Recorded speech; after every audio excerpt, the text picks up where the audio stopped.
75 साला खातून गुलाम फातिमा अभी भी उम्र के इस हिस्से में आकर फ्रूट की रेडी लगाती हैं, अपना और अपने मजदूर बच्चे का पेट पाल रही हैं। मियाँ भी नहीं फौत हुए ने तो पुत्र मजदूर है, फिर घर का किराया है, बिल है, फिर वो पूरा करनी है, क्या करूँ मैं। उर्दू पॉइंट की वीडियोस देखने के लिए हमारा चैनल सब्सक्राइब कीजिए और बेल के आइकन पर क्लिक कीजिए ताकि आप हमारी तमाम आने वाली वीडियो से बाखबर रह सकें। अस्सलाम वालेकुम, उर्दू पॉइंट के साथ मैं हूं अब्दुल्ला खान। नाजरीन, इस वक्त मैं मौजूद हूं इस्लामाबाद सेक्टर D12 बिजली घर के पास, जहां एक 75 साला खातून गुलाम फातिमा अभी भी उम्र के इस हिस्से में आकर फ्रूट की रेडी लगाती हैं, अपना और अपने मजदूर बच्चे का पेट पाल रही हैं।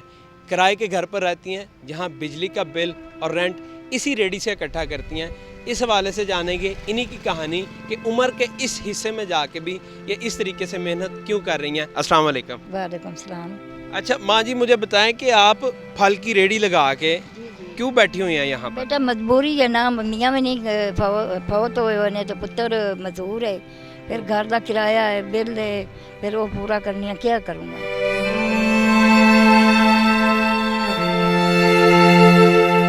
कितने बच्चे हैं आपके? बच्चे पुत्रा 5 हैं, जिंदे विचों एक मजदूर हो गया तो दूए जिन्हां दी शादी की वो अपने घर बाहर किसी का दिल करे तो कोई शादी वे के नहीं देंगे, तो मंगते नहीं मेरे को।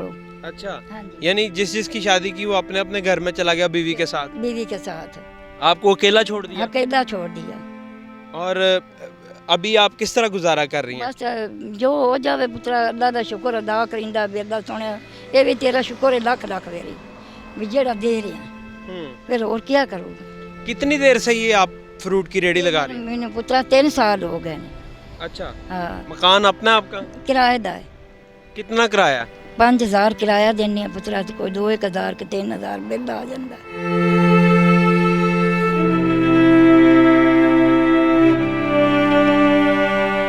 यानी 5000 किराया, 2-3 हजार बिल आ जाता है आपको? आ जाता है, बिल आ जाता है। तो ये सारी चीज़ें कैसे मैनेज करती हैं, अफोर्ड किस तरह करती हैं, यानी गुजारा कैसे करती हैं? गुजारा पुत्रा के है ना, पेट कट के तो गुजारा कर लेनी, फिर नहीं रोटी नहीं पकानी या सालन नहीं पकानी तो थोड़ा थोड़ा करके जमा करके दे लेनी, और की करा फिर।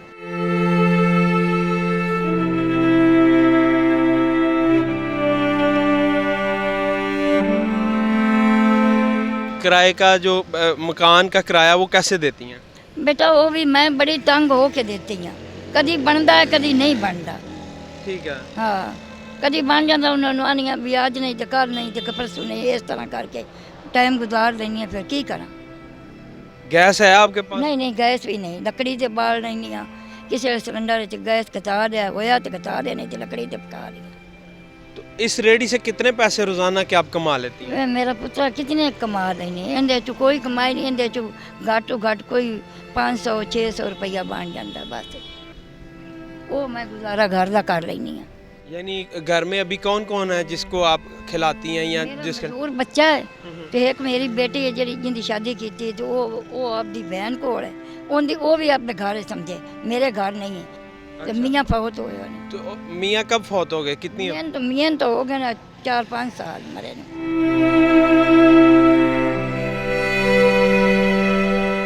तो बच्चे आपको अपने पास क्यों नहीं रखते?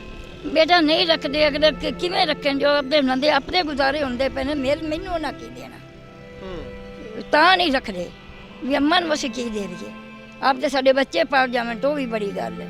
तो आपकी सेहत कैसी रहती है जी? ਤੁਹਾਡੀ सेहत कैसी रहती है? बस अल्लाह का शुक्र है बेटा, मैं लाख लाख अल्लाह का शुक्र अदा करनी है। अल्लाह सुनिया जी मैं तंदुरुस्त हाँ, मैं बीमार नहीं हाँ। माशाल्लाह। हाँ, मैं शुक्र है मेरी खुदा दी दात दा। नज़र ठीक है आपकी? एक आंख में आप? हाँ, ये पुत्रा बनवाई आई तो उनकी विचू ना छां बनी हुई, तो डॉक्टर ने आख्या भी ये नहीं कर सकते। अच्छा। हाँ, वो ना विच जिद्दी ज्यादा डूंगी ते ये अख चों जासी।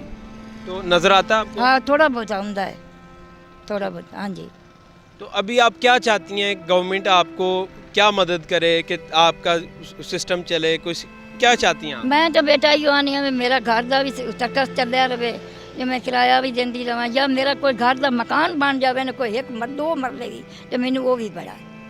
बहुत शुक्रिया जी आपका। और جتنے بھی لوگ دیکھ رہے ہیں ان سب کو میں یہ کہنا چاہوں گا کہ نبی اکرم صلی اللہ علیہ وسلم کا فرمان ہے، اگر تم اپنے جسم کو نوچ کر اپنے ماں باپ کے سامنے پیش کر دو تو پھر بھی ان کا حق ادا نہیں کر سکتے۔